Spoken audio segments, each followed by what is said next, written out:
فاتحہ۔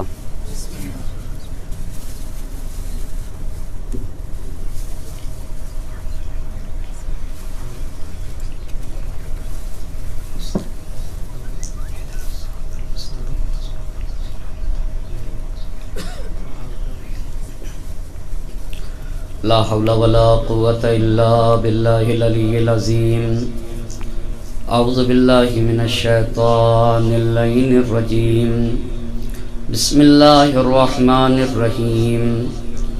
الحمد للہ رب العالمین، الصلاة والسلام علی اشرف الانبیاء والمرسلین، خاتم النبیین، سیدنا و مولانا ابی القاسم محمد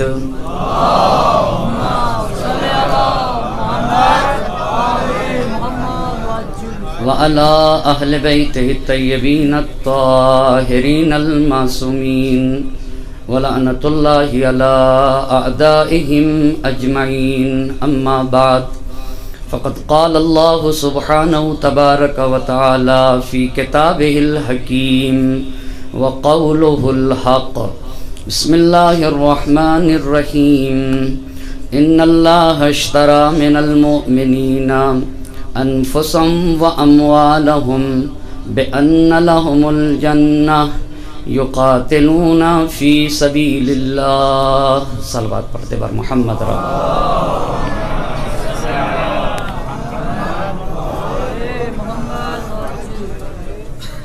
عشر مجالس کی آج 5ویں گفتگو ہے اور عنوان سخن قرار دیا گیا ہے کربلا گام بگام۔ اس عنوان پہ گفتگو کرنے کے لیے قرآن کریم کے جس آیے شریفہ کو پڑھنے کا شرف حاصل کیا ہے، اس میں اللہ صاحبان ایمان جو راہ خدا میں اصلاح کی غرض کی خاطر نکلتے ہیں اور اللہ سے ہی معاملہ کرتے ہیں، ان کے بارے میں قرآن کہہ رہا ہے ان اللہ اشتری من المؤمنین انفسهم واموالهم۔ اللہ نے مومنین سے ان کے نفس اور ان کے اموال کو خرید لیا ہے۔ بِأَنَّ لَهُمُ الْجَنَّةِ، نفس کے مقابل میں اموال کے عوض میں انہیں جنت دی ہے، مگر یہ صاحب ایمان یقاتلون فی سبیل اللہ، راہ خدا میں قتال کرتے ہیں، جہاد در راہ خدا کرتے ہیں۔ فیقتلون ویقتلون، جب راہ خدا میں جہاد کرتے ہیں تو یا وہ قتل کریں گے یا قتل کیے جائیں گے۔ وعدن علیہ حقا فی التوراۃ والانجیل والقرآن، یہ اللہ نے توریت و انجیل و قرآن میں وعدہ دے رکھا ہے۔ ومن اوفی بعہدہ من اللہ، اور اللہ سے زیادہ وعدے کی وفا کرنے والا دوسرا کون ہو سکتا ہے؟ فاستبشروا ببیعکم الذی بایعتم بہ، اے صاحبان ایمان، اگر تم نے اللہ سے ایسا معاملہ کیا ہے کہ اپنے نفوس کو خدا کی بارگاہ میں لٹا دیتے ہو، اپنے مال کو راہ خدا میں دیتے ہو اور اس کے بدلے جنت لیتے ہو، تو یہ معاملہ کسی اور سے نہیں ہے، خدائے وحدہ لا شریک سے ہے۔ فاستبشروا ببیعکم الذی بایعتم بہ، ایسے معاملے پہ اور ایسا معاملہ تجھے مبارک ہو، اس لیے کہ معاملہ خدائے وحدہ لا شریک کے ساتھ ہے۔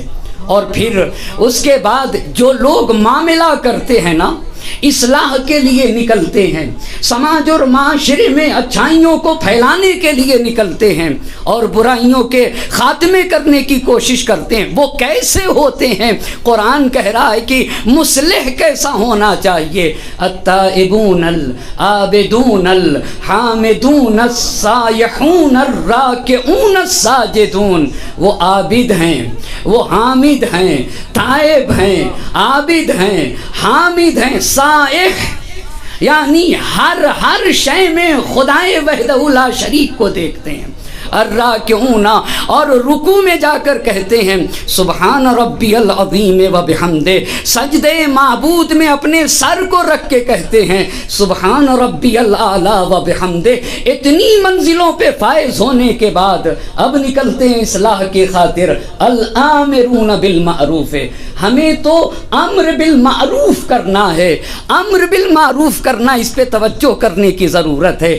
پہلے معروف کو پہچاننا ہوگا، پھر امر بالمعروف سمجھ میں آئے گا۔ پہلے منکر کو جاننا ہوگا، پھر نہیں انل منکر سمجھ میں آئے گا۔ بس دو لفظوں میں بات کو کہہ کے آگے بڑھ جاؤں گا۔ معروف کسے کہتے ہیں تاکہ امر بالمعروف سمجھ میں آئے؟ میں کہاں مصلحین امر بالمعروف کہتے ہیں۔ شہید مرتضیٰ مطہری رحمت اللہ علیہ نے اپنی کتاب حماس حسینی میں یہ بات لکھی ہے کہ معروف کسے کہتے ہیں؟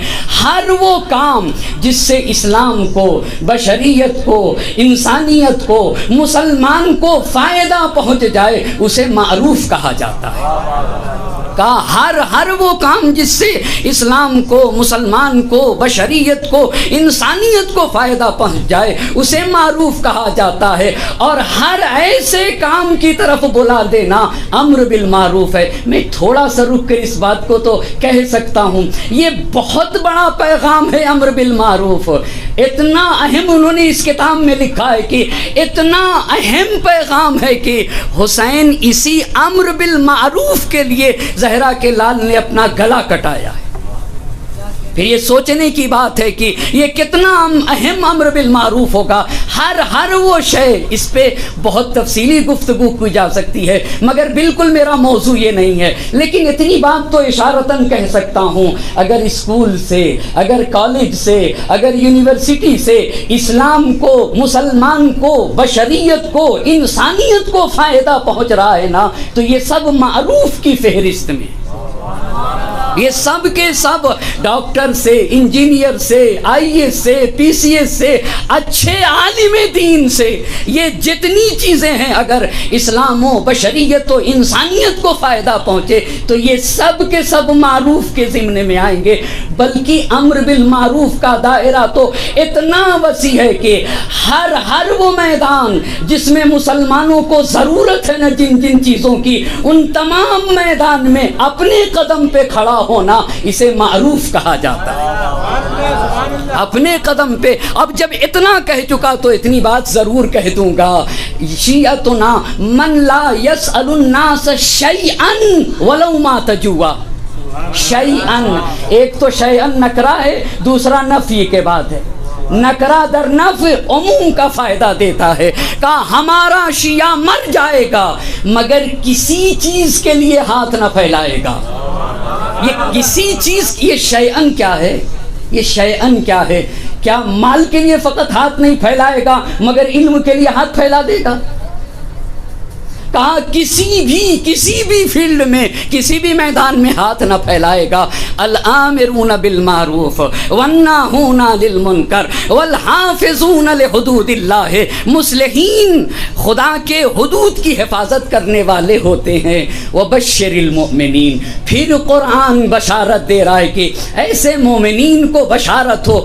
آئے کریمہ میں 2 مرتبہ بشارت دی گئی۔ بس عزیزان محترم، ایک چھوٹا سا کارواں ہے جس میں قافلہ سالار جو قافلے کا ہے نا، ایک کارواں آگے بڑھ رہا ہے، مگر آیت اللہ جوادی عاملی حفظ اللہ کے بقول حماسے اور عرفان میں انہوں نے یہ بات کہی کہ یہ کاروان کوئی معمولی کاروان نہ تھا، ایک کاروان عشق تھا، اور اس کاروان عشق کے سالار کو حسین کہا جاتا ہے۔ کاروان عشق کے سالار کو، کاروان عشق تھا، کاروان عشق عشق رواں ہو رہا تھا، اور کاروان عشق کے سالار کو حسین کہا جاتا ہے۔ مگر یہ کیسا سالار ہے، یہ کیسا رہبر ہے، یہ کیسا رہنما ہے، توجہ کریے گا۔ مدینے سے اٹھ رہا ہے، مکے کی طرف جا رہا ہے، ہر طرف مایوسیاں چھائی ہوئی ہیں۔ بصرے میں مایوسی چھائی ہوئی ہے، کوفے میں اداسی چھائی ہوئی ہے، اور مکے میں تاریکی چھائی ہوئی ہے، اور چاروں طرف شام میں بھی ظلم کی گھٹا چھائی ہوئی ہے۔ مگر خدا کی قسم، جو ذات ظلم و استبداد کے قصروں کو لرزا دے رہی ہے نا، وہ ذات حسین ابن علی ہے، وہ ذات حسین ابن علی ہے۔ اب جب اتنا کہہ چکا تو کہوں گا، مایوسیوں سے چھائی ہوئی تاریک گھٹا میں، چاہے وہ مکے میں چھائی ہو، چاہے وہ بصرے میں چھائی ہو، چاہے وہ کوفے میں چھائی ہو، چاہے وہ شام میں چھائی ہو، چاہے وہ اس زمین پہ چھائی ہو، مایوسیوں سے چھائی ہوئی تاریک فضا میں جو امید کی کرن ڈال دے، اسے حسین کہا جاتا ہے، اسے حسین کہا جاتا ہے۔ آخر ہر ایک خط کیوں لکھ رہا تھا، ہر ایک کھڑا کیوں ہو رہا تھا، ہر ایک میں جوش و ولولہ کیوں آ رہا تھا؟ اس کا مطلب یہ ہے کہ سالار اتنا عظیم ہے نا، اتنا مضبوط سالار ہے کہ ابھی سالار کو دیکھا ہی نہیں ہے، صرف اتنا سنا ہے کہ کاروان عشق کا سالار مدینے سے نکل کے مکے آ گیا تو کوفے میں تہلکہ مچ گیا، کوفے میں تحرک ہونے لگا، بصرے میں تحرک ہونے لگا، مکے میں لوگ آنے لگے۔ چند شخصیتوں کا عرض کیا تھا، اب بغیر تمہید کے جڑوں گا۔ دو شخصیت اور مکے میں ہیں، انہیں خلاصتاً عرض کروں اور پھر کوفے کے حالات عرض کروں گا۔ ایک صلوات پڑھتے ہیں۔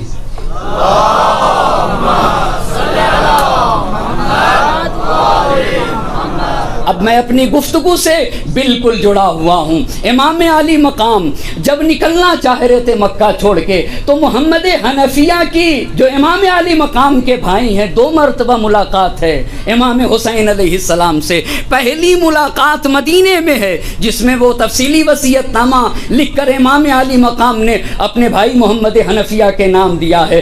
لیکن دوسری ملاقات بھائی 3 شعبان سن 60 ہجری کو مکہ پہنچ چکے امام علی مقام، اور 8 ذی الحجہ کو مکے سے روانگی ہے۔ 4 مہینے کچھ دن مکے میں ہیں امام علی مقام، 3 شعبان اور 8 ذی الحجہ، اور مدینے میں وہ وصیت نامہ سے پرد کر کے نکلے ہیں۔ اتنے میں ابھی حج کا موقع بھی ہے، عمرے کا بھی وقت ہے۔ محمد حنفیہ آئے تاکہ 2 کام ہو سکے، عمرہ بھی انجام دے سکیں اور اپنے بھائی سے ایک مرتبہ پھر خدا حافظی کر سکیں۔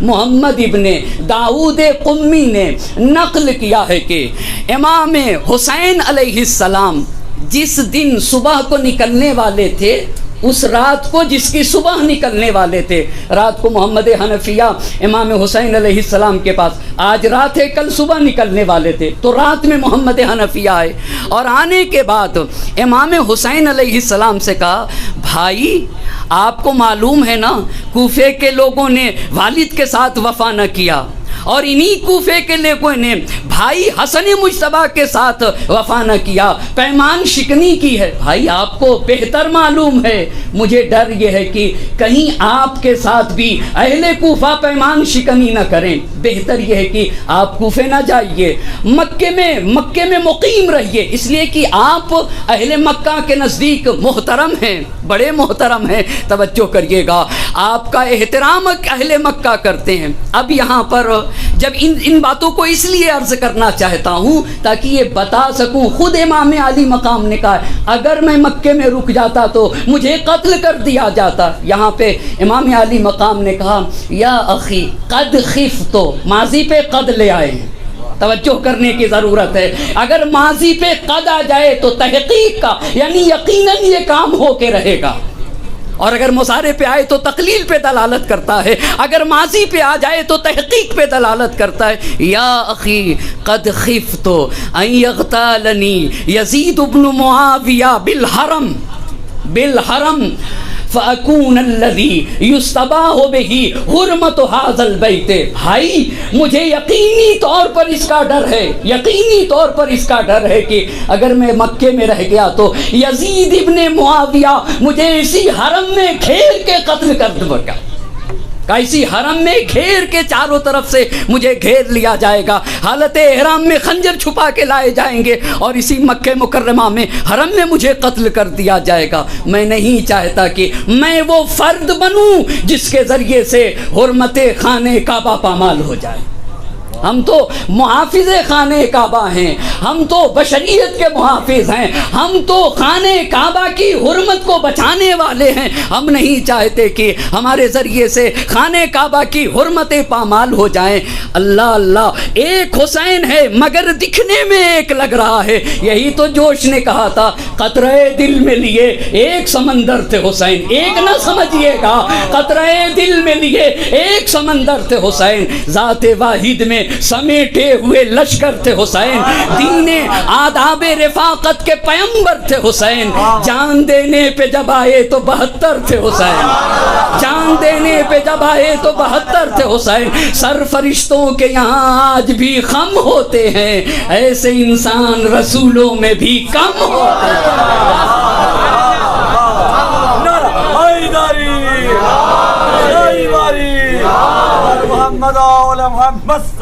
کیسا تحرک ہے، کیسا تحرک ہے عظمت سید الشہداء کو۔ تو بھائی اگر آپ مکے میں نہیں رہنا چاہتے، خدا کی قسم محمد حنفیہ کے میں الفاظ اگر پڑھوں نا تو عجیب الفاظ سید الشہداء کے لیے، انت نفسی و روحی و کبیر اہل بیتی۔ بھائی آپ میرے نفس ہیں، میری جان ہیں، میری روح ہیں، انت کبیر اہل بیتی، آپ ہمارے خاندان کے چشم و چراغ ہیں۔ اگر آپ چلے گئے تو نور امامت سے یہ کائنات محروم ہو جائے گی۔ اگر مکے میں آپ کے جان کا خطرہ ہے تو بھائی یمن چلے جائیے، یمن میں، اور اگر دیکھیے تو صحرا اور بیابان میں کسی ایسی جگہ کو تلاش کر لیجئے میرے بھائی جہاں آپ کی جان بچ جائے۔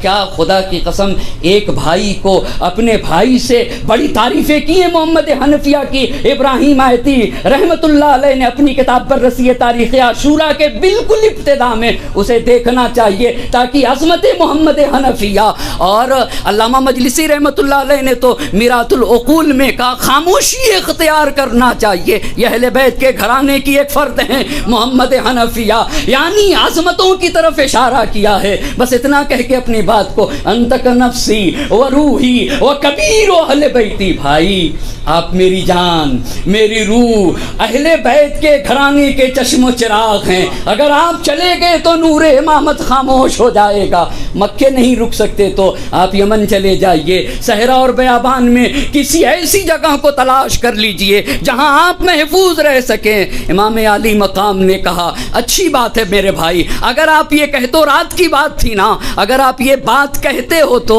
میں سوچوں گا، میں فکر کروں گا، میں غور کروں گا۔ اچھی بات ہے۔ محمد حنفیہ واپس آ گئے مل کے، رات گزری، صبح کو پتا چلا امام حسین مکے سے نکل رہے ہیں۔ اب محمد حنفیہ کے کان میں یہ بات پہنچی کہ میرے بھائی مکہ چھوڑ کر کوفے کو روانہ ہو رہے ہیں۔ دوڑے دوڑے امام علی مقام کے پاس آ گئے، بھائی میں نے رات کو آپ سے گفتگو کی ہے، آپ نے یہ کہا ہے کہ میں اس مسئلے پہ سوچوں گا، میں فکر کروں گا۔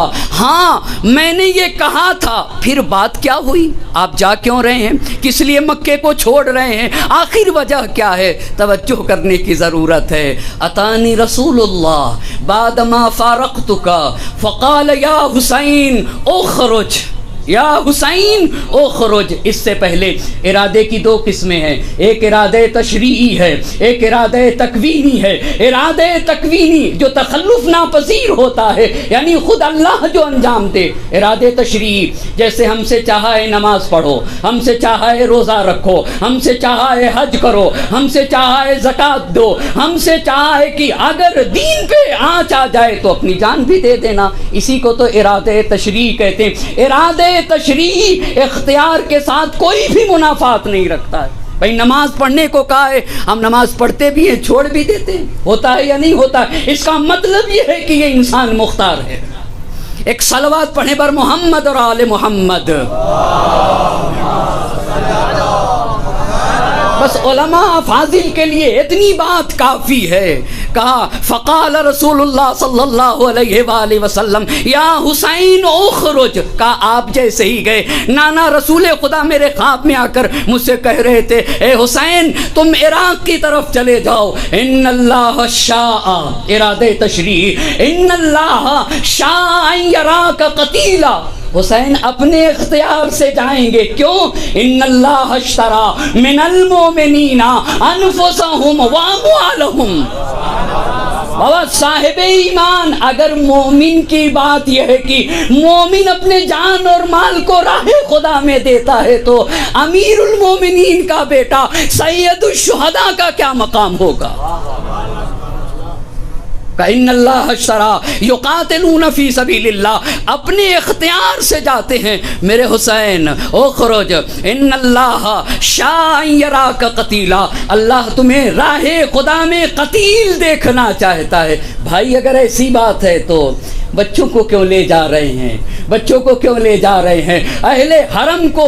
مگر عزیزان محترم جتنے لوگوں نے آ کر باتیں کی ہیں نا، عزم حسین کو تو دیکھیے، ثبات قدم حسینی کو تو دیکھیے، استقلال حسینی کو تو دیکھیے، اطمینان حسینی کو تو دیکھیے، اخلاص حسینی کو بھی تو دیکھیے۔ ہر ایک کہتا جا رہا تھا مگر ہائے رے جس گام پہ گامزن تھا زہرا کا لال، کتنی اطمینان کے ساتھ۔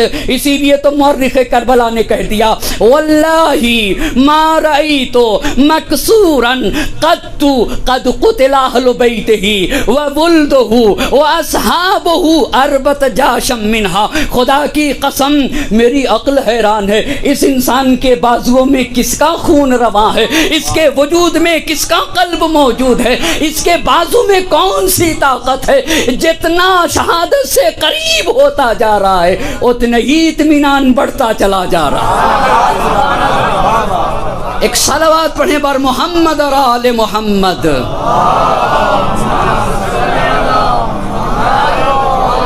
کیسا یہ انسان ہے، عقل حیران ہے۔ اور یہی بات کوفے میں جب آپ کی بہن زینب کبریٰ نے خطبہ پڑھا ہے تو مورخ کربلا نے کہا ہے کہ میں دیکھ رہا تھا کہ میرے پاؤں لرز رہے تھے اور میں کہہ رہا تھا کہ علی کی بیٹی آپ سچ کہہ رہی ہیں، نہ آپ کے گھر کو، نہ آپ کے جوانوں جیسا کوئی جوان ہے، نہ بوڑھوں جیسا کوئی بوڑھا ہے، نہ بچوں جیسا کوئی بچہ ہے، خدا کی قسم نہ آپ ذلیل ہو سکتے ہیں نہ کبھی ذلیل و رسوا کیا جا سکتا ہے۔ ایسے عزم و استقلال کے ساتھ بھائی بچوں کو، خواتین کو، اہل حرم کو، تو امام علی مقام نے کہا ان اللہ قد شاء ان یراہن سبایا، اللہ انہیں اسیر دیکھنا چاہتا ہے۔ ایک بات کہہ دوں واضح نہ ہو سکے گی، اللہ انہیں اسیر دیکھنا چاہتا ہے۔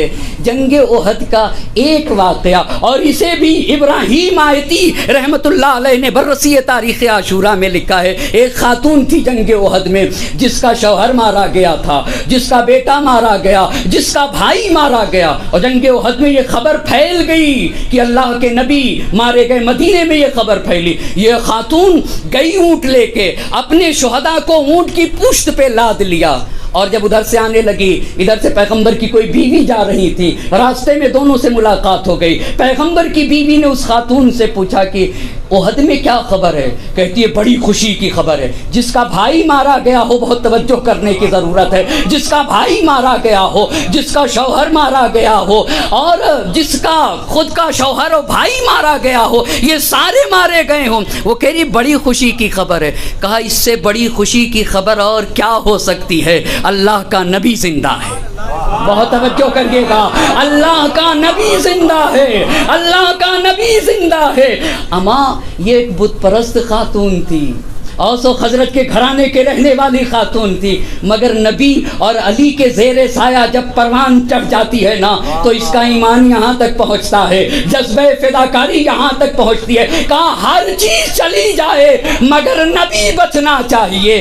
تو زینب کے ایمان کا کیا اندازہ ہوگا، زینب کے ایمان کا کیا اندازہ ہوگا، زینب کے ایمان اور اخلاص کا کیا اندازہ ہوگا۔ جو عصمتوں کے حصار میں پلتی ہے نا اسی کو تو زینب کبریٰ کہا جاتا ہے، اسی کو تو زینب کبریٰ کہا جاتا ہے۔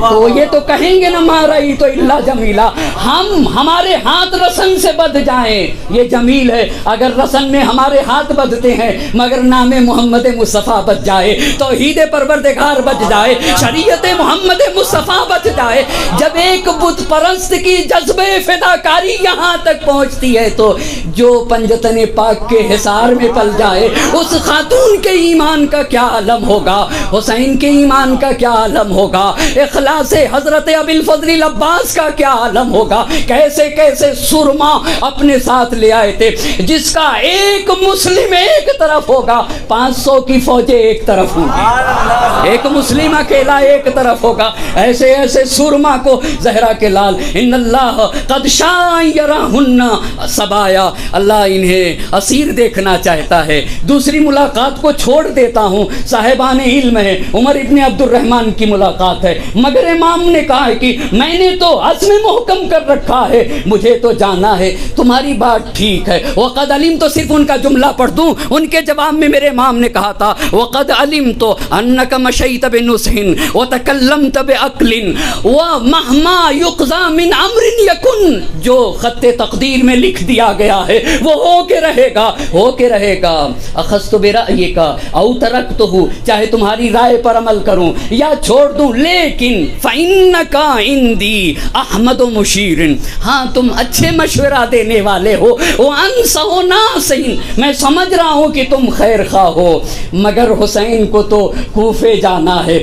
اب یاد رکھیے گا میں یہاں تک جب لے کر آ گیا تو 3 شعبان کو مکہ مکرمہ میں پہنچے ہیں، 3 شعبان سن 60 ہجری کو مکہ مکرمہ میں پہنچے ہیں، اور 8 ذی الحجہ کو ابھی نکلنا چاہ رہے تھے، اتنے میں کوفے میں شیعہ نے علی ابن ابی طالب کو پتہ چل گیا کہ امام عالی مقام نے مدینہ چھوڑ دیا اور مدینہ چھوڑ کر مکہ مکرمہ چلے آئے۔ یاد رکھیے گا یہ جملہ جگہ جگہ شہید مرتضیٰ مطہری رحمۃ اللہ علیہ نے تاکید کیا، کسی کے ذہن میں یہ خیال نہ آنے پائے کہ کوفے والوں کا خط آیا ہے تو حسین نکلے ہیں، حسین نکلے ہیں تب کوفے والوں نے خط بھیجا ہے، یہ بہت بڑی بات ہے۔ مکے آ کر متوجہ ہوئے کوفے والے کہ حسین نے پرچم مخالفت بلند کیا ہے، ایسا نہیں ہوا ہے تاریخ میں کہ خط آئے ہوں تو حسین کی تحریک شروع ہوئی، نہیں، حسین کی تحریک شروع ہو چکی ہے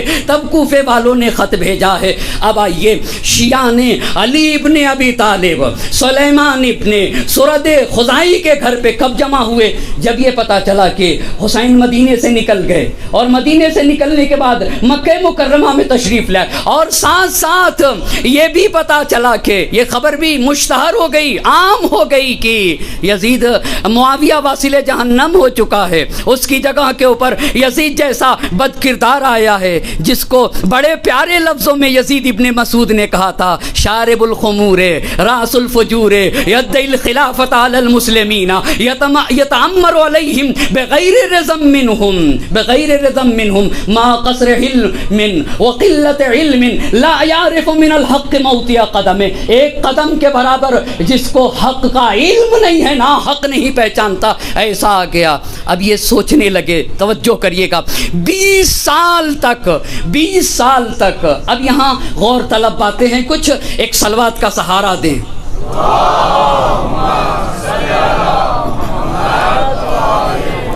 اب یہ ایسے اندازہ ہوگا اپنی بات کو کہنے کے لیے، ایسے اندازہ ہوگا کہ امیر شام سن 41 ہجری میں حاکم بنا ہے تمام ممالک اسلامیہ کا، اور واقع کربلا سن 60 ہجری میں شروع ہوا ہے، سن 61 ہجری میں 20 سال تک اس امیر شام نے 20 سال کے اندر کیا کیا ہے، اسے ذرا سا توجہ کرنے کی ضرورت ہے۔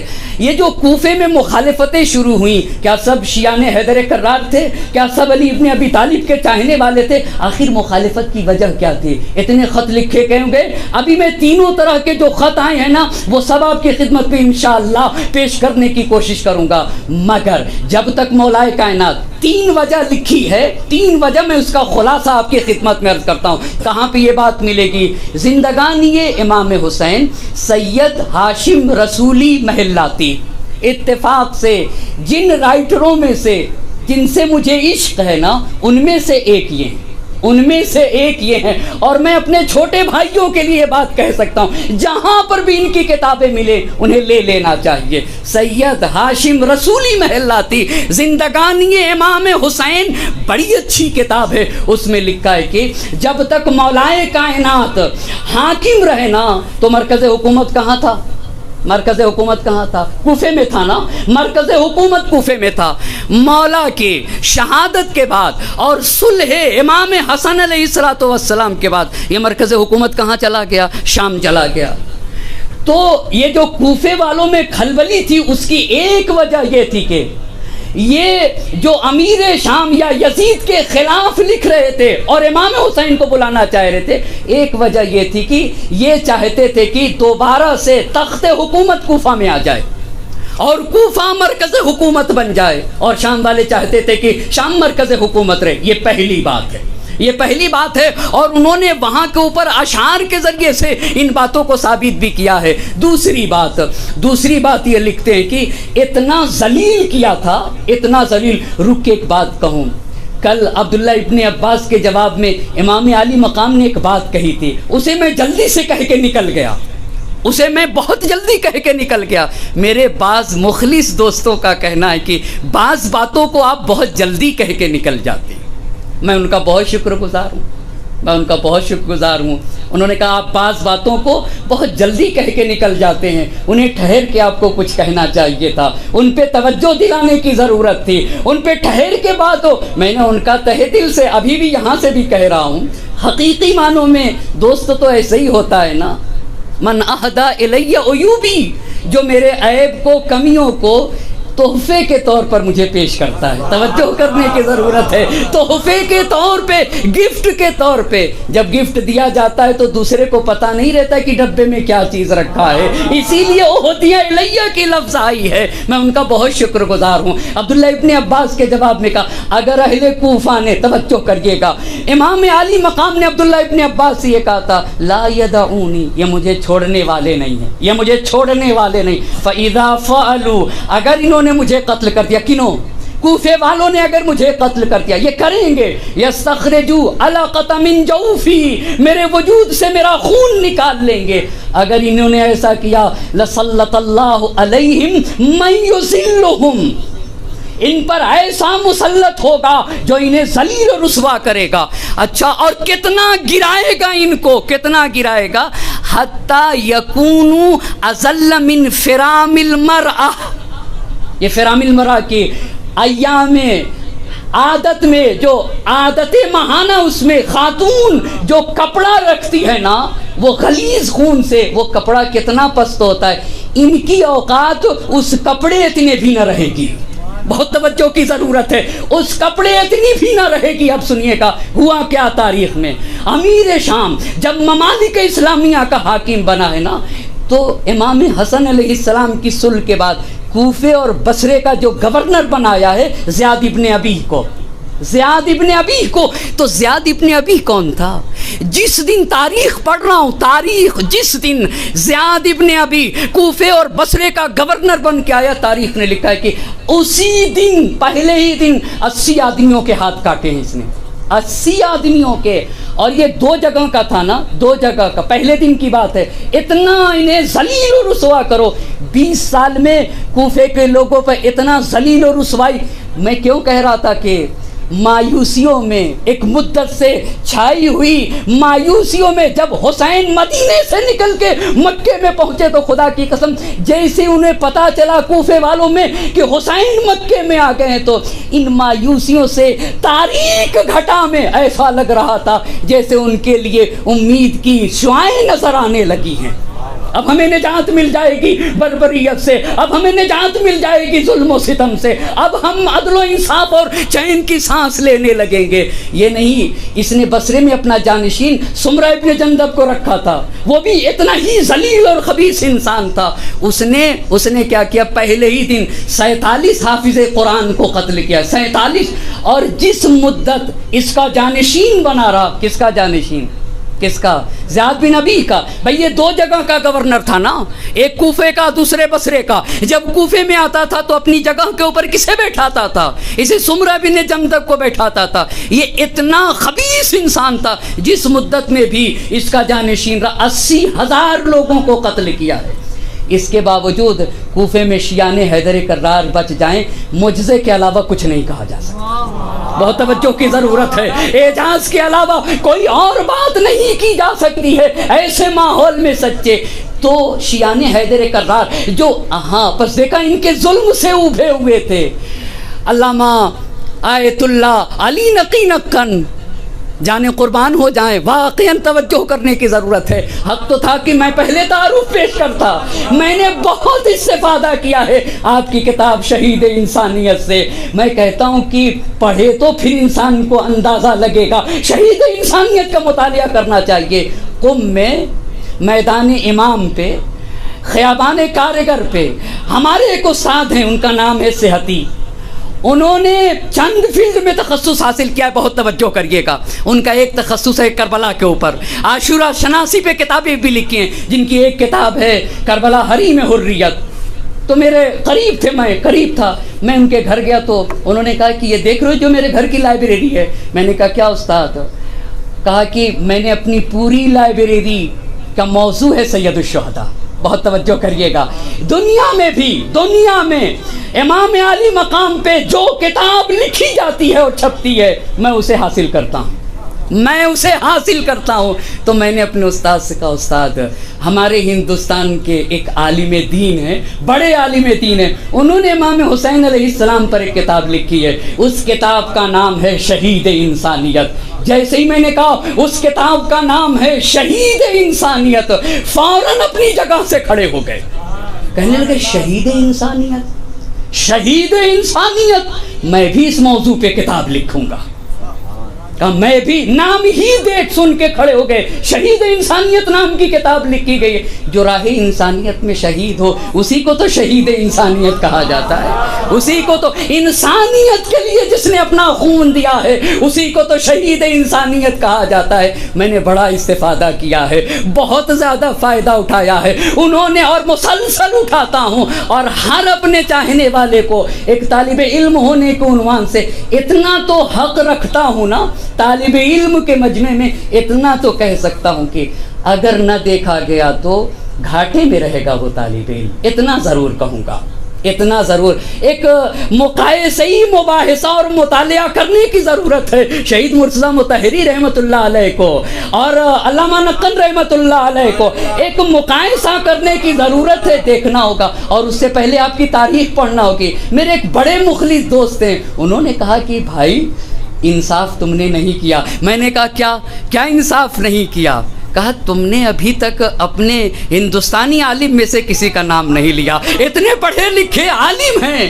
میں نے کہا کہ بھائی میں متوجہ ہوں مگر میں سوچ رہا تھا کہ ان کی کوئی بات آئے وہاں کے اوپر نقل کروں. میں نے کہا میں سوچ رہا تھا کہ اس لیے کہ فارسی زبان کی ایک مثل ہے کہ جب تندور گرم ہو تب روٹی چپکائی جاتی ہے. ایک صلوات پڑھیں بر محمد اور آل محمد.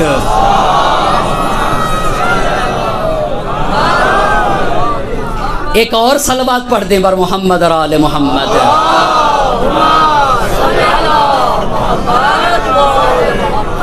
کا گھٹن کا یہ ماحول تھا. یہاں سے زہرا کے لال کو اور حسین کے انقلاب کو سمجھنا ہوگا. ایک اور بات کہہ دوں، ایک بہت پڑھے لکھے شخص ہیں، انہوں نے کربلا کے اوپر ایک کتاب بھی لکھی ہے. میں وہاں اشرا پڑھنے گیا، میرا بالکل پہلا سال تھا، تو میں نے شہید حماسِ حسینی کا خلاصہ کیا اور خلاصہ کر کے وہی پڑھ رہا تھا جو انہوں نے لکھا تھا. اسی کو جس طریقے سے بھی خلاصہ کیا میں نے وہی پڑھتا تھا. اور مجھے کیا پتا بھئی ہمارے یہاں تو مجمع میں ماشاءاللہ سے مفکرین ہیں، دانشور ہیں، علماء ہیں، مورخین ہیں، مصنفین ہیں اور صاحبان علم و فضل ہیں. لیکن مجھے کیا پتا کہ اس میں بھی ایک صاحب ایسے ہوں گے جنہوں نے کربلا کے موضوع پہ کتاب لکھی ہوگی اور ان کی کتاب کا نام تھا کربلا ایک یادگار انقلاب. مگر بیٹھے تھے اور ہر دن آئے اور مجھ سے بہت محبت کرنے لگے. میرے پیچھے آتے تھے مجھ سے. اور میں کیا پڑھ رہا تھا؟ میں تو صرف ان کی کتاب کا خلاصہ کر کے جا کے پڑھ رہا تھا۔ تو انہوں نے کہا مولانا مجھے آپ صرف اتنا بتا دیجئے کس مفکر اور کس رائٹر کو آپ پڑھ کے آتے ہیں؟ کتاب لکھا ہوا انسان تھا، میں ایک چھوٹا سا طالب علم تھا۔ یہاں سے حوضے کی عظمت کو سمجھنا چاہیے، یہاں سے حوضے کی عظمت کو سمجھنا چاہیے۔ پھر انہوں نے ایک جلسہ رکھا یونیورسٹی کے پروفیسروں کے ساتھ، کوئی لسانیات کا پروفیسر تھا، خدا کی قسم میں نے اس دن سمجھا حوضہ کتنی بڑی نعمت کا نام ہے۔ 4 گھنٹے تک ہم لوگوں کی بیٹھک رہی، مگر میں نے خدا کا اتنا شکر کیا کہ حوضہ ایک طالب علم کی فکر کو کتنا وسیع کرتا ہے۔ یہ صرف اور صرف حوضے ہی میں ہو سکتا ہے، دنیا میں کسی جگہ یہ نعمت نہیں مل سکتی۔ ایک صلوات پڑھیں بار محمد اور آل محمد۔ اسے قدر کرنے کی ضرورت ہے، اسے قدر کرنے کی ضرورت ہے۔ یہ ہم اور آپ کی آخری منزل ہے بننے کی۔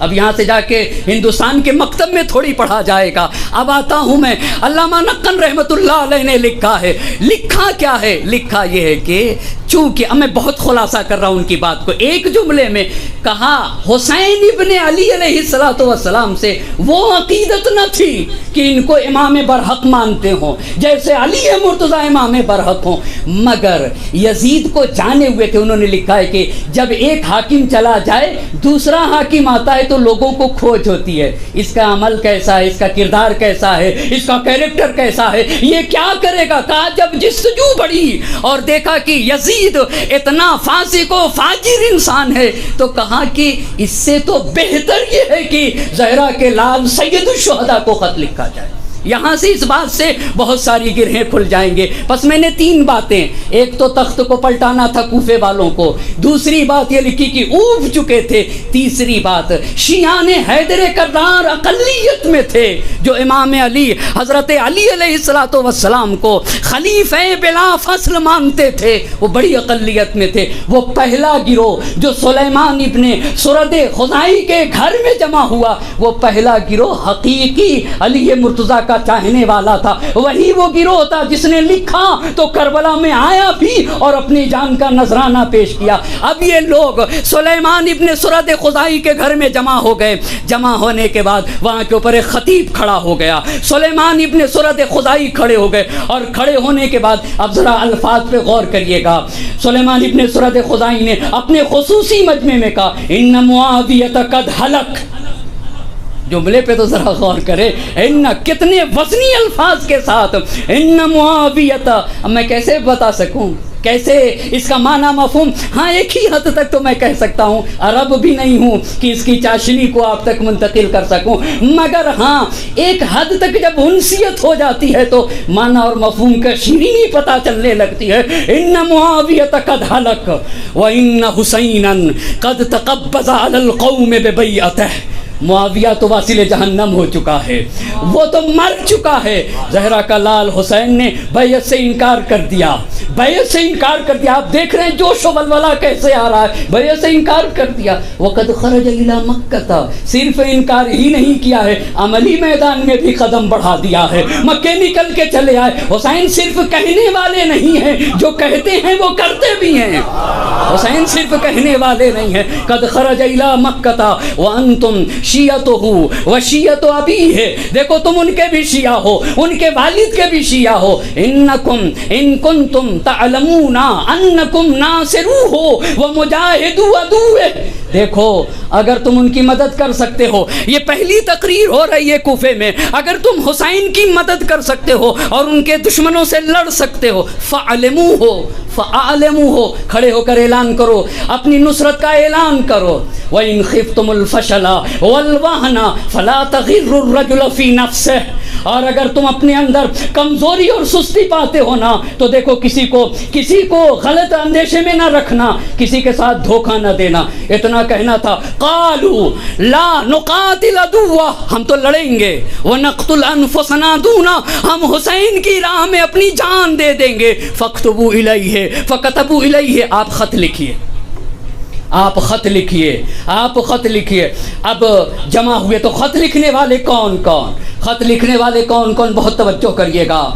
سلیمان ابن سرد خزائی، مسیب ابن نجمہ، رفاع ابن شداد، حبیب ابن مظاہر اور دیگر مخلصین شیعان امیر المومنین جو کوفے میں تھے، انہوں نے خط لکھا۔ خط کے الفاظ پہ ذرا غور کرنے کی ضرورت ہے۔ فالحمدللہ الذی، آپ ذرا غور تو کریں، یہ خط کے الفاظ بتا دیں گے کہ کن کن باتوں کی طرف ماحول کیسا تھا، فضا کیسی تھی، کتنی گھٹن کا ماحول تھا۔ خط میں لکھا جا رہا ہے، ایک صلوات پڑھ دے بر محمد اور آل محمد۔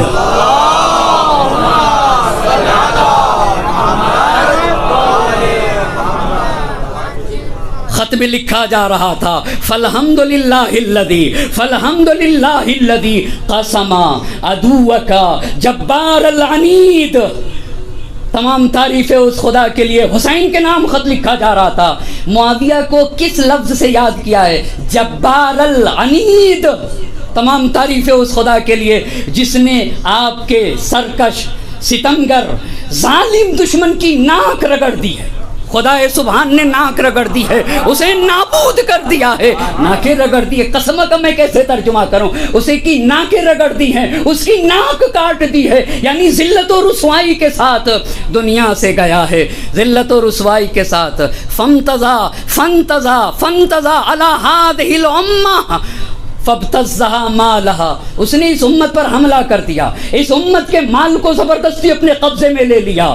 وغصبها فیئها، زبردستی اس کے مال کو اپنے قبضے میں لے رکھا تھا۔ وتأمر علیها بغیر رضا منها، امت کی رضایت کے بغیر امت پہ حکومت کر رہا تھا۔ قتل خیارها، امت کے اچھے لوگوں کو قتل کر دیا۔ واستبقى شرارها، اور شریر لوگوں کو باقی رکھے رہا، شریر لوگوں کو۔ وجعل مال اللہ دولتا بین اغنیائها وجبابرتها، اور اللہ کے مال کو تو دست بدست ستمگروں کے ہاتھوں میں، جباروں کے ہاتھوں میں، اغنیاء کے ہاتھوں میں پھراتا رہا۔ فبعدا له کما بعدت ثمود، وہ نیست و نابود ہو گیا، ویسے ہی نیست و نابود ہو گیا جیسے قوم سمود نیست و نابود ہو گئی۔ اس کے بعد کے جملے میں لکھا ہوا تھا انہو لیس علینا امام، اگر کسی کو نیند آ رہی ہے تو ایک جاگتی ہوئی صلوات پڑھے بر محمد اور آل محمد۔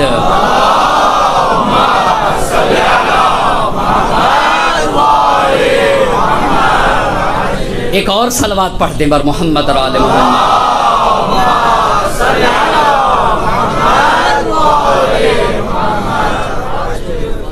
ایک اور صلوات پڑھ دیجئے۔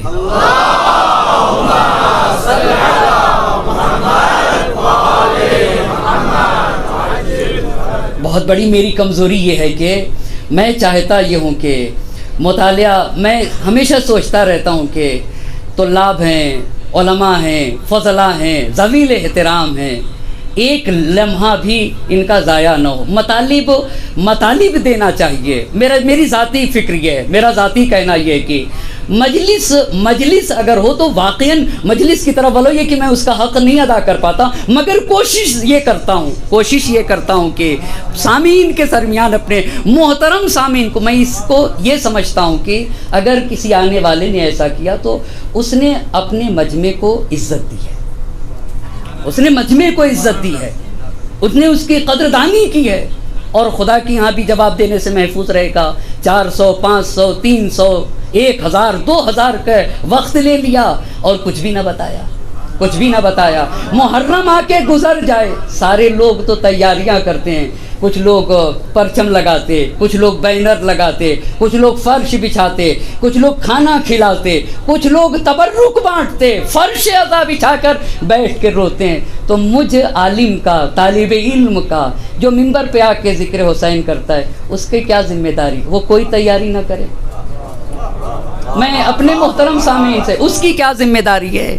وہ ایسے ہی آ جائے، وہی پرانا لیے ہوئے آ جائے، وہی سوچ لے فقط سوچی سوچائی باتیں بغیر تحقیق کے، بغیر اس کا کیا مطلب ہے؟ اس پہ ہر انسان کو سوچنے کی ضرورت ہے عزیزان محترم۔ یہ بڑی اہم، بہت اہم سرمایہ ہے۔ کب ہم اس عظیم سرمایہ سے فائدہ اٹھائیں گے؟ ہم اپنی سماج و معاشرے کو، میں ہمیشہ کہا کرتا ہوں، بہت توجہ کریے گا، بات یاد آ گئی تو یہاں پہ آپ کے سامنے، آپ کہیں جائیے اور کسی بچے سے پوچھے بیٹا کس کلاس میں پڑھتے ہو، سنیے گا، تو وہ کہے high school.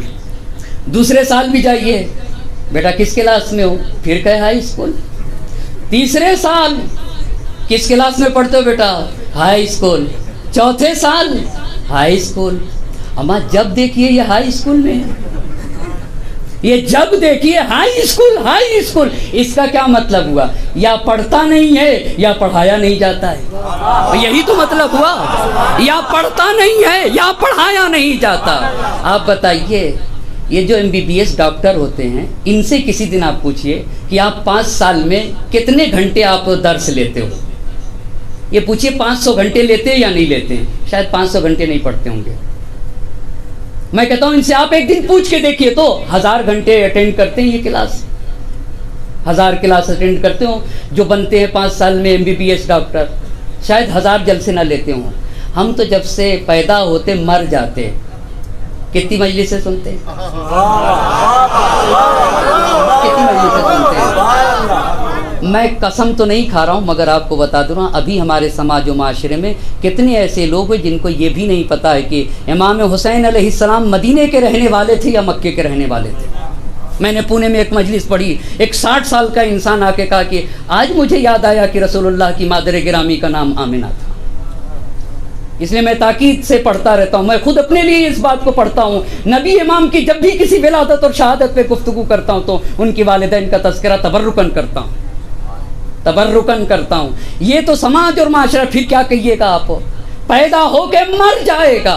High school, high school, جب پوچھئے توجہ کریے گا، جس سال محرم آتا ہے، جس سال محرم آتا ہے، مجمع سے پوچھئے کس کلاس میں ہو، high school, high school, high school, high school. اس کا کیا مطلب ہوتا ہے؟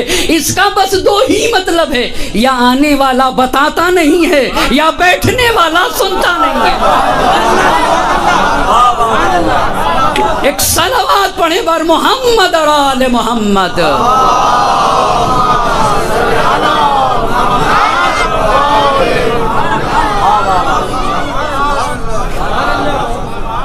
ایک صلوات پڑھ دیں بر محمد اور آل محمد۔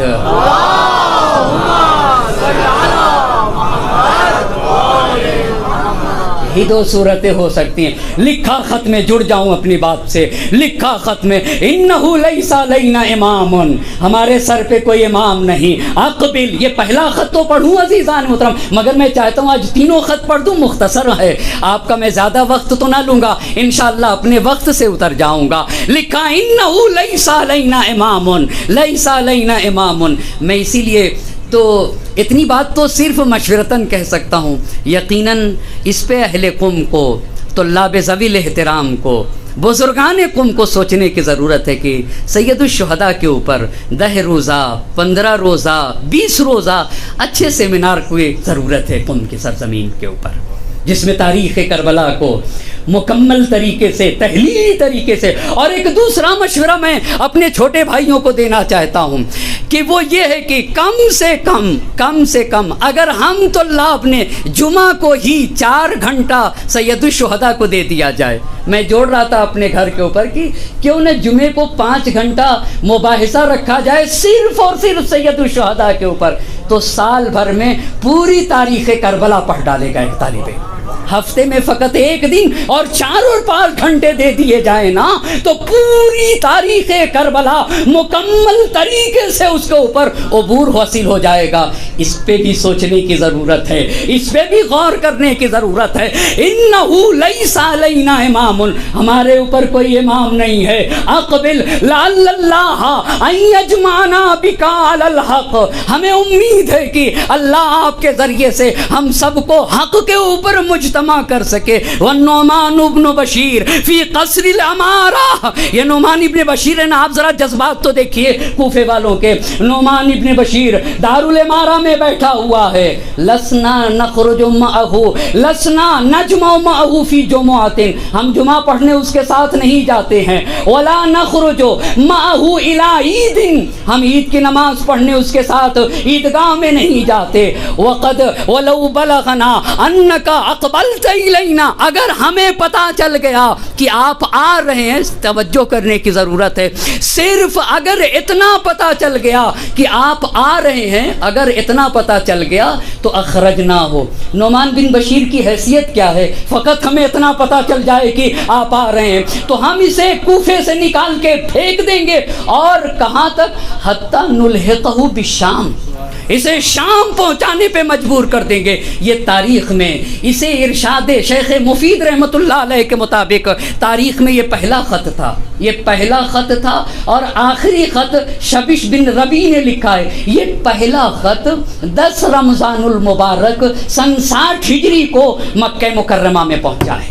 توجہ کرنے کی ضرورت ہے. امام علی مقام کب پہنچے مکہ مکرمہ میں؟ 3 شعبان کو. پہلا خط کب پہنچا ہے؟ 10 رمضان المبارک سن 60 ہجری کو مکہ مکرمہ میں امام علی مقام کے پاس. لے کے کون گیا تھا؟ عبداللہ ابن مسمع اور عبداللہ ابن بال تیمی, یہ 2 خط لے کر گئے تھے. یہ پہلا خط ہے. دوسرا خط ایک صلوات پڑھ دیں بر محمد اور آل محمد.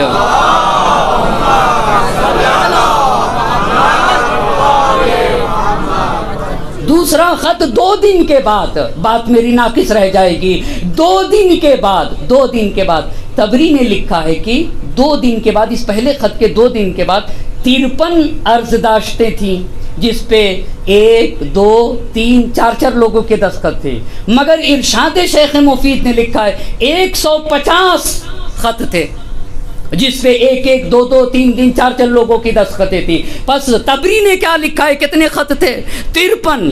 مگر ارشاد سے شیخ مفید رحمۃ اللہ علیہ نے لکھا ہے 150 عرض داشتیں تھیں جس پہ یہ 2 دن کے بعد گئے. اس کو کون لے کر گیا؟ قیس ابن مسہر سیداوی. توجہ, ان سے بہت کام ہے ہمیں اس عشرے میں. قیس بن مسہر سیداوی سے بڑی عظیم شخصیت ہے. کئی مرتبہ یہ آئے گئے ہیں کوفے, ایک مرتبہ نہیں کئی مرتبہ. مسلم ابن عقیل کے ساتھ آنے والی شخصیتوں میں ایک قیس ابن مسہر سیداوی کی ہے. اب یہ جا رہے ہیں نا تو یہ رکیں گے وہاں کے اوپر. مسلم ابن عقیل کے ساتھ آئے گا کون؟ یہی قیس ابن مسہر سیداوی آئیں گے. اچھا, قیس ابن مسہر سیداوی, عبد الرحمن ابن عبداللہ ابن قدن اور عمارہ بن عبید, یہ 3 لوگ لے کر 2 دن کے بعد خط آئے. کتنے خط لے کر آئے تھے؟ 150. ہم تو ارشاد شیخ مفید کو لیں گے. اگر تبری اور ارشاد شیخ مفید میں تعارض ہو جائے تو میں تو چھوٹا سا طالب علم تبری کو نہیں لوں گا, ارشاد شیخ مفید کو لوں گا. میں کیوں تبری کو لوں گا؟ ارشاد شیخ مفید کو لے لیا. ہاں 150. اس کے بعد پھر تیسرا گروہ کون تھا؟ ہانی بن ہانی اور سعید بن عبداللہ حنفی. انہوں نے جو خط لکھے, ان کے ساتھ جو خط بھیجا گیا ہے اس میں انداز بدل گیا. انداز کیسے بدل گیا؟ انداز ایسے بدل گیا, بڑے پرزور الفاظ استعمال اس طرح سے کیے گئے. ان الناس ينتظرونک, حسین لوگ آپ کا انتظار کر رہے ہیں. لا رائے لہم فی غیرک, آپ کے علاوہ کسی کو ماننے کے لیے تیار نہیں ہے. الاجل الاجل الاجل الاجل. یہ تیسرا خط. اب آخری خط شبش بن ربی نے, یہ آخری خط تاریخ نے لکھا ہے. ان لوگوں نے وہ الفاظ لکھے تھے اخضر الجناب. توجہ کرنے کی ضرورت ہے. یہ شبش تھا اور اس کے منافق دوست تھے. اخضر الجناب, کھیتیاں لہلہا رہی ہیں, لہلہا رہی ہیں. وَأَيْنَعَتِ الثِّمَارِ, پھلوں میں, درختوں میں پھل رسیدہ ہیں. وَتَمَّتِ الْجَمَامِ, سیلاب لبریز ہیں. تالاب بھرے ہوئے, تالاب میں پانی بھرا ہوا ہے, تالاب لبریز ہیں. فَإِذَا شِئْتَ أَقْدِمْ, اگر آپ چاہیں نا تو آپ چلے آئیے, پورا لشکر آپ کے لیے تیار ہے. بس عزیزان محترم، آج کی اپنی گفتگو کو انہی 3 خطوں کے اوپر رکھ دیتا ہوں۔ مگر جب امام علی مقام نکل رہے تھے، جناب اون و محمد سے منسوب تاریخ ہے نا، امام علی مقام جناب اون و محمد کہاں آ کے امام حسین سے ملے ہیں؟ کیا مدینے سے ساتھ چلے تھے؟ تاریخ نے لکھا ہے کہ جب مکے سے نکل رہے تھے، اور وہ بھی راوی ہمارے اور آپ کے چوتھے امام ہیں، امام زین العابدین علیہ الصلوۃ والسلام۔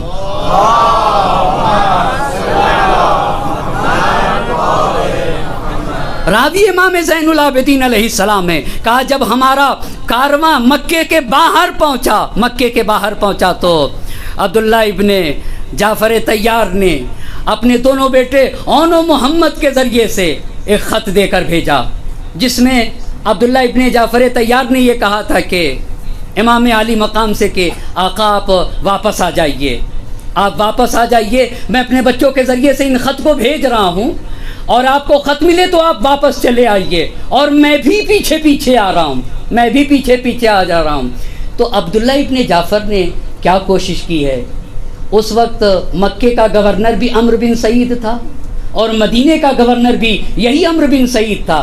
چونکہ جب ولید ابن عتبہ ابن ابو سفیان نے امام علی مقام پر سختی نہ کی تو یزید نے ولید کو معزول کر دیا تھا، اور ولید کو معزول کرنے کے بعد مدینے کا بھی گورنر عمرو بن سعید کو بنایا، اور مکے کا بھی گورنر عمرو بن سعید کو بنایا۔ بس عمرو بن سعید مدینے اور مکے دونوں جگہ کا گورنر تھا، اور عمرو بن سعید کا ایک بھائی تھا یحییٰ ابن سعید، عبداللہ ابن جعفر۔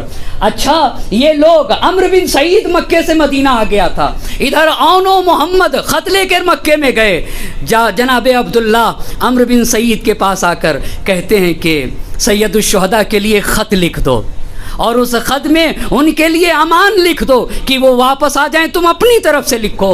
تو عمرو بن سعید نے کہا کہ خط پہ جو کچھ آپ کو لکھنا ہے آپ لکھ دیجئے، میں خط پہ مہر لگا دوں گا۔ اور پھر عبداللہ ابن جعفر نے کہا کہ اگر آپ اپنے ساتھ اپنے بھائی یحییٰ ابن سعید کو بھیج دے تو بہتر ہوگا، اس کے ذریعے سے میں حسین کو سمجھا سکوں گا کہ یہ میں نہیں کہہ رہا ہوں، حاکم کہہ رہا ہے کہ آپ آ جائیے، آپ کو امان مل جائے گی۔ مگر علامہ نقن رحمۃ اللہ علیہ نے یہاں کے اوپر لکھا ہے کہ جب اصلی حکومت کی پالیسی، یعنی شام میں بیٹھا ہوئے یزید کی پالیسی حسین کے خلاف یہ ہے کہ حسین کو قتل کر دیا جائے، تو یہ گورنر کے امان نامے کی حیثیت کیا ہوتی ہے؟ لہٰذا لکھوا کر لے کر گئے عبداللہ ابن جعفر لکھوا کے خط، اور یحییٰ ابن سعید کے ساتھ لے کر گئے، مکے سے باہر ملے، امام علی مقام کے سامنے خط کھول کر یحییٰ ابن سعید نے پڑھا، زہرا کا لال اپنے چھوٹے کاروان کے ساتھ تھا، یحییٰ ابن سعید خط پڑھ رہے تھے، عبداللہ ابن جعفر سن رہے تھے، اور اون و محمد موجود تھے، زینب ام کلثوم سب کے سب موجود تھیں۔ اب توجہ کریے گا، جب خط پڑھ لیا یحییٰ ابن سعید نے، امام علی مقام نے کہا کہ مجھے تو جانا ہے۔ پوچھا زہرا کے لال کیوں جانا ہے؟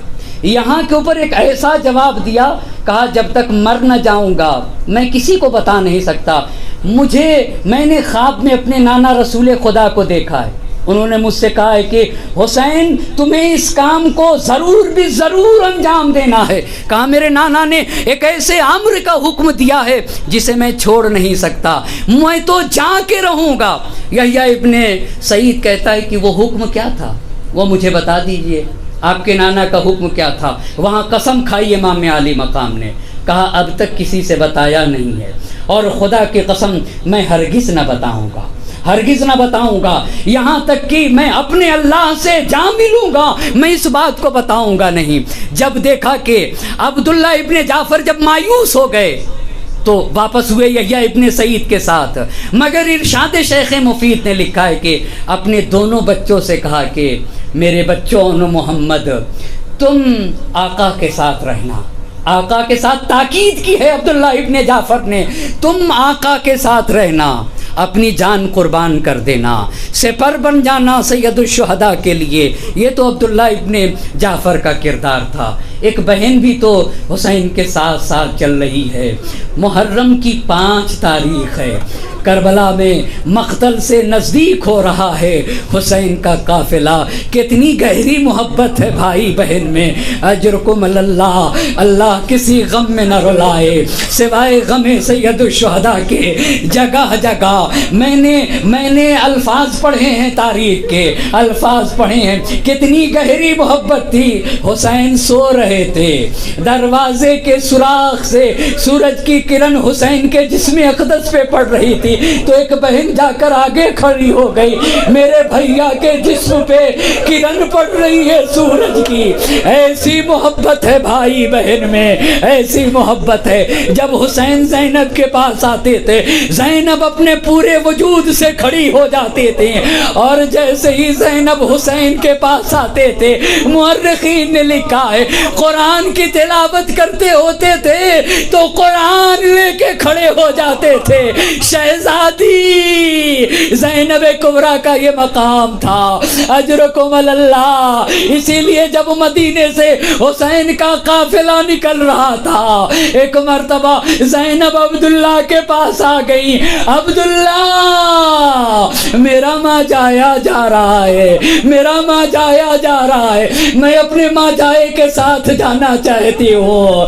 اے عبداللہ، میرے بھیا حسین نے کہا ہے کہ زینب تمہاری گردن پہ عبداللہ کا حق ہے، میرے ساتھ چلنا ہے، عبداللہ سے اجازت لینا ہوگی۔ عبداللہ نے کہا زینب اگر آقا لے جا رہے ہیں نا تو میں کون ہوتا ہوں۔ اجرکم اللہ۔ ایک بہن اپنے بھائی کے ساتھ ساتھ چلی، 2 محرم کو سرزمین کربلا پہ قافلہ پہنچ گیا۔ ایک مرتبہ امام کی بہن ام کلثوم نے کہا بھیا اس زمین پہ تو میرا دل گھبرا رہا ہے، میرا دل گھبرا رہا ہے، عجب ہو کا عالم ہے، بھیا اگر ہو سکے تو یہاں سے چلیے۔ حسین نے خاکے کربلا اٹھا لی، ایک مرتبہ سونگ لیا، بہن اس کی زمین سے تو میرے خون کی بو آ رہی ہے۔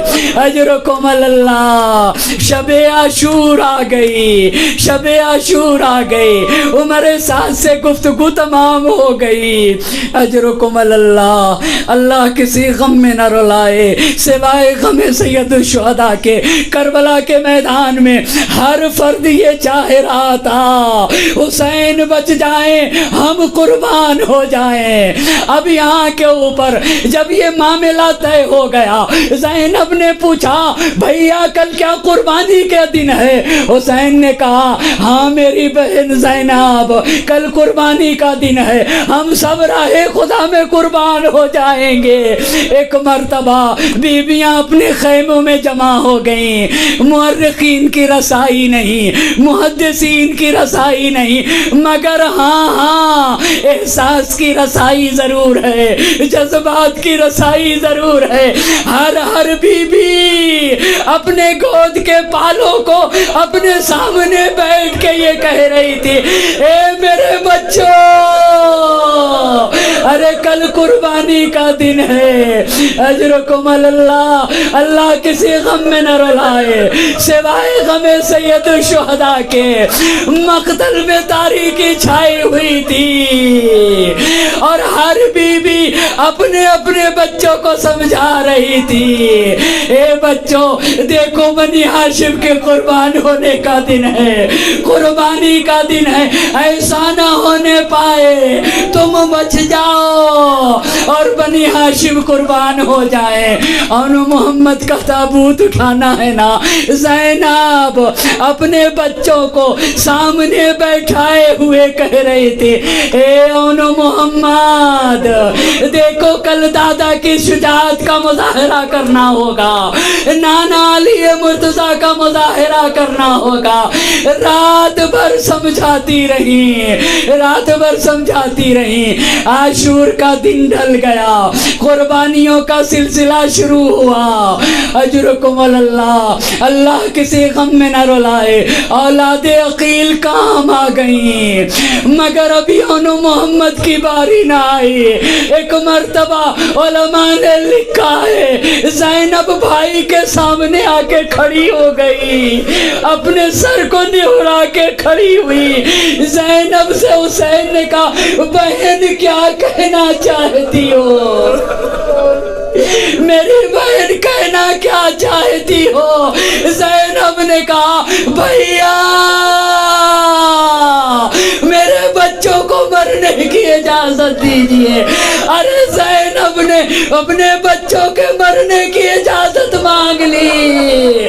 مقتل نے لکھا حسین نے اپنا سر جھکا لیا، خاموش ہو گئے۔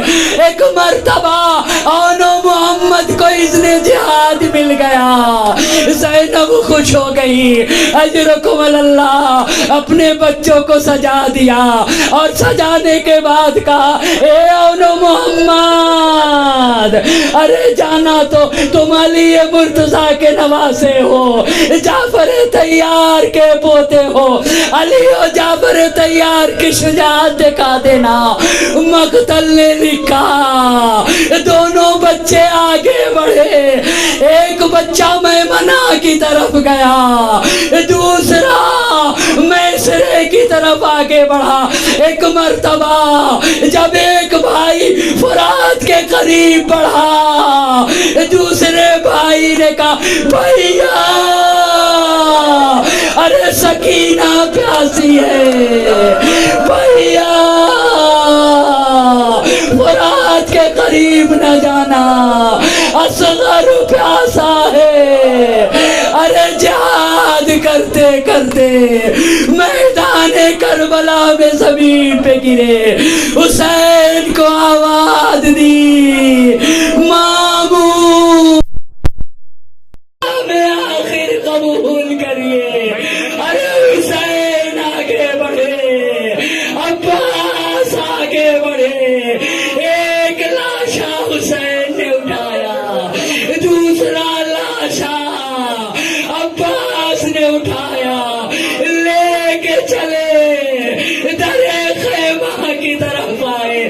روزادارو انہی جنازے کی شبیہ تابوت آنو محمد برآمد ہو رہا ہے۔ ارے زینب کو تعزیت پیش کری، جیسے ہی لے کر آئے فضا نے زینب سے کہا شہزادی آنو محمد آ گئے۔ اجرکم اللہ، زینب نے کہا ارے میں نے واپس آنے کے لیے نہیں بھیجا تھا، مگر کیا دیکھا دونوں کا لاشا آیا تھا، ایک مرتبہ سر سجدہ خالق میں رکھ دیا۔